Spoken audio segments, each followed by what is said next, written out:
MP के मुख्यमंत्री शिवराज सिंह चौहान आज 57 साल के हो गए। इस मौके पर आज कई कार्यक्रमों का आयोजन होगा। बीजेपी कार्यकर्ता उनके जन्मदिन को सेवा दिवस के रूप में मनाएंगे। भोपाल के श्यामला हिल्स पर मानस भवन में पार्टी की ओर से कार्यक्रम का आयोजन किया गया है। कार्यक्रम में एमपी बीजेपी अध्यक्ष नंद कुमार सिंह चौहान और प्रदेश संगठन महामंत्री अरविंद मेनन मौजूद रहेंगे। उनके अलावा बड़ी संख्या में पार्टी कार्यकर्ता मुख्यमंत्री को बधाई देने पहुंचे हैं। मुख्यमंत्री यहां पर जरूरतमंदों को सिलाई मशीन और ट्राईसाइकिल वितरित करेंगे। खंडवा जेल से भागे सिमी के 3 आतंकियों को राउरकेला से एनआईए की टीम भोपाल लाई है। एनआईए की टीम तीनों को आज भोपाल जिला कोर्ट में पेश कर सकती है। ये तीनों आतंकी 1 अक्टूबर 2013 को खंडवा जेल से फरार हो गए थे। बाद में ओडिशा के राउरकेला से इनकी गिरफ्तारी हुई। आतंकियों के पास से उज्जैन का नक्शा और सिंगस्त मेले के कई अहम दस्तावेज मिले थे, जिससे आशंका जताई जा रही है कि सिंगस्त कुंभ इनके निशाने पर था। इसके अलावा इनकी प्लानिंग जांजगीर चांपा में एसबीआई बैंक को लूटनी थी। इसके अलावा इन्होंने इस इलाके की रेकी भी की थी। सुकमा के किस्ता ग्राम में सुरक्षा बलों और नक्सलियों के बीच करीब 26 घंटे तक मुठभेड़ चली। इस मुठभेड़ में 3 जवान शहीद हो गए, जबकि 15 जवान घायल हैं, जिनसे 13 जवानों को बेहतर इलाज के लिए रायपुर लाया गया। इनमें से 6 जवानों की हालत गंभीर है। छत्तीसगढ़ के डीजी नक्सल ऑपरेशन डीएम अवस्थी ने अस्पताल दौरा कर घायलों का हाल जाना। गृह विभाग के संसदीय सचिव लाभचंद बाफना भी अस्पताल पहुंचे। 2 जवानों का जगदलपुर में इलाज किया जा रहा है। मुठभेड़ में 10 नक्सलियों के मारे जाने की खबर है। सुकमा के किस्ता ग्राम में नक्सलियों से लड़ते हुए लिंगू राम मिंज, लक्ष्मण सिंह और फतेह सिंह शहीद हो गए। फतेह सिंह सिवनी के रहने वाले थे। रायपुर में मुख्यमंत्री रमन सिंह अस्पताल पहुंचे और घायल जवानों से मुलाकात की। इस मौके पर उन्होंने कहा कि वो जवानों के हौसले और जज्बे को सलाम करते हैं। रमन सिंह ने कहा कि घायल हालात में लेटे जवानों का हौसला भी बुलंद है। मुख्यमंत्री ने कहा कि नक्सली बौखलाहट में ऐसी घटना को अंजाम दे रहे हैं। नक्सली अब सुपारी लेकर हत्या की वारदात को अंजाम दे रहे हैं। राजनांदगांव के एसपी सुंदर राजपी ने खुलासा किया। दरअसल नक्सलियों ने राजनांदगांव के बकरकट्टा के दुनिया कोना गांव में 13 दिसंबर को 10वीं में पढ़ने वाले स्कूल छात्र मनीष यादव और ग्रामीण भगेलाल की गोली मारकर हत्या कर दी थी। नक्सलियों ने दोनों की हत्या पुलिस मुखबिरी के शक में की थी, लेकिन 10वीं के छात्र की मुखबिरी करने के बाद पुलिस को किसी भी एंगल से सही नहीं लगी। पुलिस ने इसमें हत्या का मामला दर्ज किया। पुलिस ने जब गहराई से पड़ताल की तो दोहरे हत्या के मामले में जय सिंह नेताम को गिरफ्तार किया गया।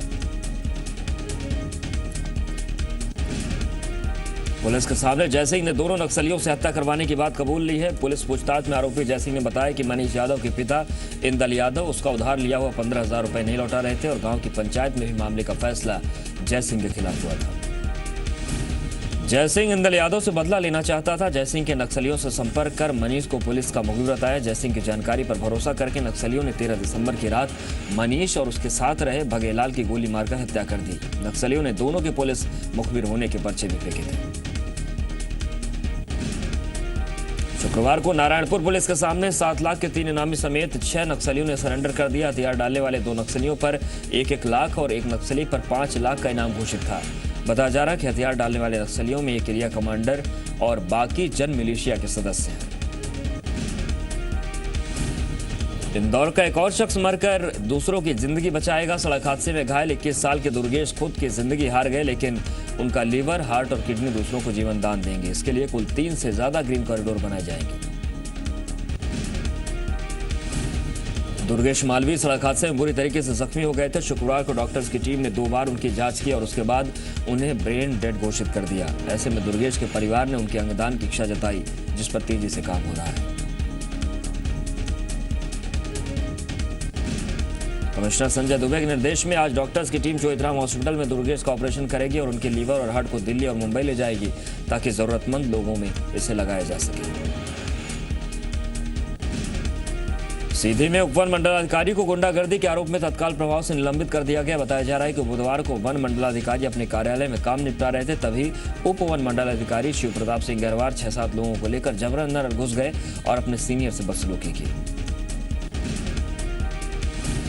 आरोप है कि शिव प्रताप सिंह ने लाइसेंसी रिवॉल्वर निकालकर अपने सीनियर को जान से मारने की धमकी दी। वन मंडलाधिकारी का आरोप है कि गैरवार बिना बताए ऑफिस से गायब हो जाते हैं। अक्सर उन्हें भोपाल में देखकर पिछले हफ्ते मुख्य वन संरक्षक ने सीधी के वन मंडलाधिकारी से उनके बारे में पूछताछ की थी, जिसमें मंडलाधिकारी ने उन्हें इस बात की जानकारी दी। साथ ही उनके फरवरी महीने की अटेंडेंस सीट भी मांगी गई। इस पर प्रताप सिंह गैरवार नाराज हो गए और वन मंडलाधिकारी को डराने धमका ले गए।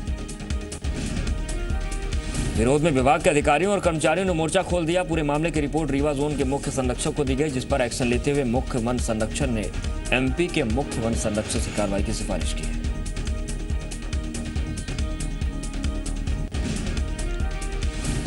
आरोपी अधिकारी और उसके साथियों के खिलाफ थाने में रिपोर्ट दर्ज करवाई गई है। हालांकि शिव प्रताप सिंह ने अपने ऊपर लगे सभी आरोपों को गलत बताया और अपने सीनियर पर साजिश के तहत फंसाने का आरोप लगाया है।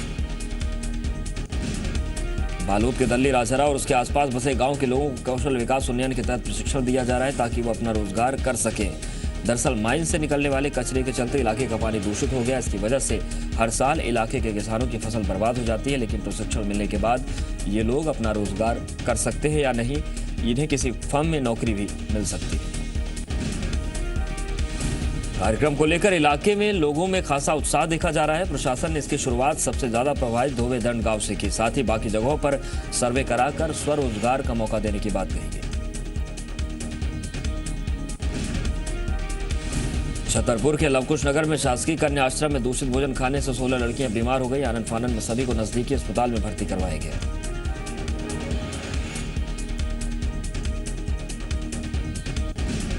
बताया जा रहा है कि खाना खाने के बाद लड़कियों को पेट दर्द, उल्टी और चक्कर की शिकायत शुरू हो गई। फिलहाल सभी लड़कियों की हालत खतरे से बाहर है।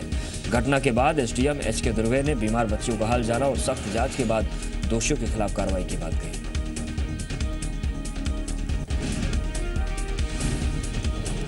मध्य प्रदेश में बच्चों की खुदकुशी के मामले में जी मध्य प्रदेश छत्तीसगढ़ की खबर का असर हुआ है। एमपी विधानसभा में शुक्रवार को विधायक रामनिवास रावत और आरिफ अकील की ओर से ध्यानाकर्षण प्रस्ताव पेश किया गया, जिसका मुख्यमंत्री डॉक्टर सीएम शिवराज सिंह चौहान ने जवाब दिया। उन्होंने कहा कि आज बस्ते का बोझ बढ़ रहा है।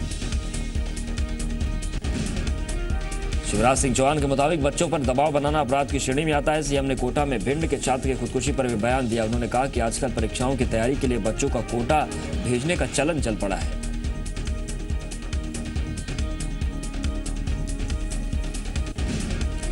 कोटा में एक और कोचिंग छात्र ने आत्महत्या कर ली। करियर पॉइंट कोचिंग से आईआईटी की तैयारी कर रहे छात्र अरविंद ने आत्महत्या कर ली। अरविंद मध्य प्रदेश के भिंड का रहने वाला था।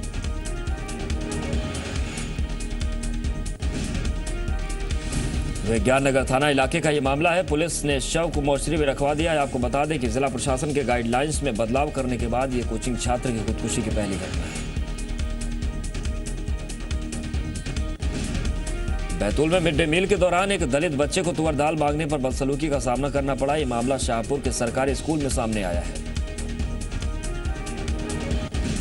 आरोप है कि रसोइये ने बच्चे का हाथ पकड़कर उसे स्कूल से बाहर निकाल दिया। 7वीं के छात्र उसके परिवार वालों का आरोप है कि रसोइया पहले भी इस तरीके का बर्ताव कर चुका है। इस मामले में हंगामे के बाद स्कूल प्रबंधन ने मामले की रिपोर्ट उच्च अधिकारियों को भेजी है।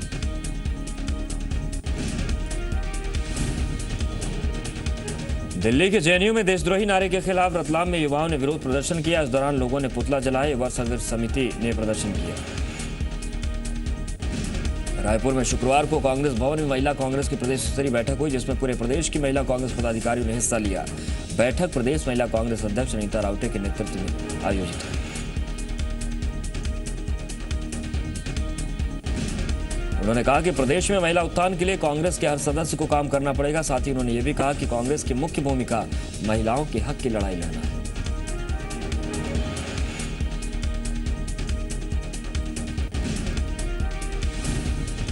इंदौर में देवी अहिल्या यूनिवर्सिटी में शुक्रवार को एनएसयूआई कार्यकर्ताओं ने जमकर हंगामा और तोड़फोड़ की। कल विश्वविद्यालय के ऑडिटोरियम में बीजेपी नेता सुब्रमण्यम स्वामी का कार्यक्रम होना है, जिसको लेकर यह हंगामा हुआ। एनएसयूआई इसी के विरोध में पिछले 3 दिनों से लगातार विरोध कर रहा है। कार्यकर्ताओं का कहना है कि अगर कल कार्यक्रम हुआ तो इसके विरोध में आंदोलन उग्र होगा। हरदा के जंगल में बाघ दिखने से ग्रामीण दहशत में है। हरदा जिले की हंडिया रेंज में बाघ को देखा गया। कई ग्रामीणों ने बाघ को देखने की बात कही। वन विभाग को बाघ के पदचिन्ह मिले हैं।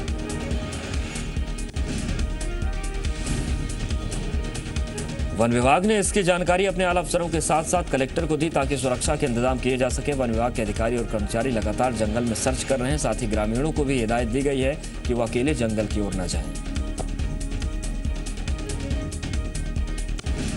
जांजगीर चांपा में मनरेगा के तहत ग्रामीणों को पर्याप्त रोजगार नहीं मिल पा रहा है। वर्तमान में जिले की 545 ग्राम पंचायतों में करीब 37,235 परिवार के लोगों को रोजगार मिला है। बताया जा रहा है कि वर्तमान वित्त वर्ष में जिले के 1,23,084 परिवारों के 2,27,409 सदस्यों ने काम की मांग की, लेकिन महज 73,154 परिवारों को ही रोजगार उपलब्ध करवाया गया। मनरेगा के तहत 1,81 करोड़ रुपए का बजट आवंटित किया गया है और फिलहाल 5,400 काम किए जा रहे हैं, जिनमें करीब 37,235 परिवारों के सदस्य काम कर रहे हैं।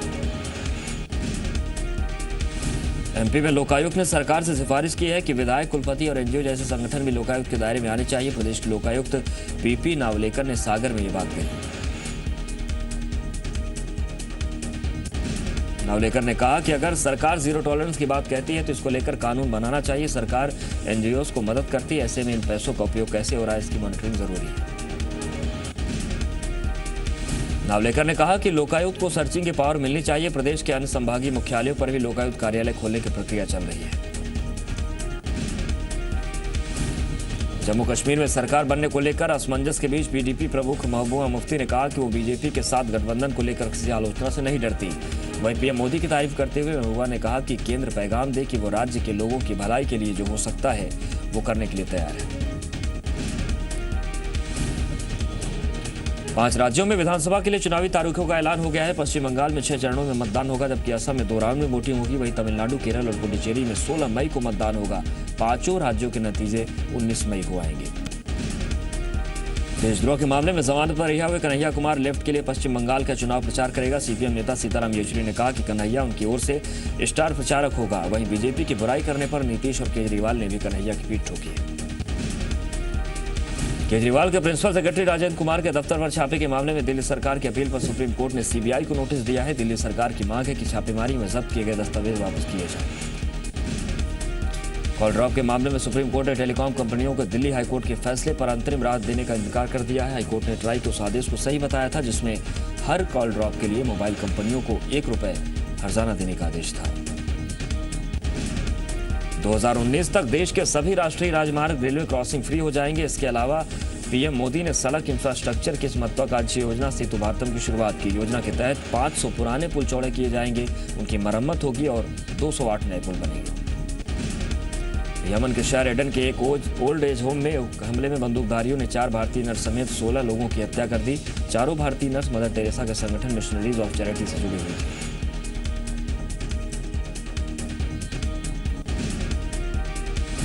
रूस में एक सनसनीखेज घटना सामने आई है, जहां पर एक घर में काम करने वाली नैनी ने 4 साल की बच्ची के सिर काटकर हत्या कर दी और सिर हाथ में लेकर सड़क पर घूमने लगी। महिला का कहना है कि ऐसा उसने क्रेमलिन कैंप में हवाई हमले में मारे गए मुस्लिमों का बदला लेने के लिए किया। नॉर्वे में आर्मी की विंटर एक्सरसाइज चल रही है, जिसका नाम कोल्ड रिस्पॉन्स 2016 रखा गया। इस अभ्यास में 14 देशों के 15,000 जवानों ने हिस्सा लिया। अमेरिका के जॉर्जिया का एक वीडियो सामने आया है जिसमें एक शख्स स्टोर को लूटने की कोशिश करता है, लेकिन कैशियर की हिम्मत के आगे उसकी एक नहीं चल पाती और उसे भागना पड़ता है। नॉर्थ कोरिया के तानाशाह किम जोंग की कुछ तस्वीरें सामने आई है जिसमें मल्टीपल रॉकेट लॉन्चर्स का जायजा लेते नजर आ रहे हैं। किम जोंग ने अपने सभी न्यूक्लियर हथियारों को कभी भी इस्तेमाल करने के लिए तैयार रखने के आदेश दिए। 21st सेंचुरी फॉक्स के सीईओ चेयरमैन रूपर्ट मर्डोक और मशहूर मॉडल जेरी हॉल लंदन के स्पेंसर हॉल में शादी के बंधन में बंध गए। 11 जनवरी 2016 में ही दोनों की सगाई हुई थी। प्रीति जिंटा के बाद बॉलीवुड की रंगीला गर्ल उर्मिला मातोंडकर भी शादी के बंधन में बंध गई। उर्मिला के पति मोहसिन अख्तर मीर मुंबई के मशहूर बिजनेसमैन हैं।